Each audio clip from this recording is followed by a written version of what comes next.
نحمده ونصلي ونسلم على رسوله الكريم اما بعد فاعوذ باللہ من الشیطان الرجیم بسم اللہ الرحمن الرحیم۔ آج ہم بات کریں گے خواب میں باغ دیکھنے کے حوالے سے۔ اگر کوئی شخص خواب کے اندر باغ دیکھتا ہے تو یہ خوشی ملنے، نعمت ملنے، غم اور دکھ دور ہونے کی علامت ہے۔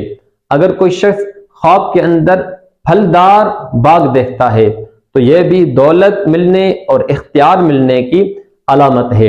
اگر کوئی شخص خواب کے اندر پھل توڑتا ہے تو یہ کاروبار میں ترقی ہونے کی علامت ہے۔ خواب کے اندر باغ میں پانی دینا یہ اپنی عورت سے ہم بستری ہونے کی علامت ہے، اور خواب کے اندر باغ میں چلنا یہ بیٹا پیدا ہونے اور فرحت ملنے کی علامت ہے۔ اگر آپ کو ہماری یہ ویڈیو پسند آئی تو ہمارے اس چینل کو سبسکرائب کر دیں اور بیل آئیکن کو کلک کر دیں اور شیئر کر دیں اور لائک اور کمنٹ کرنا نہ بھولیں۔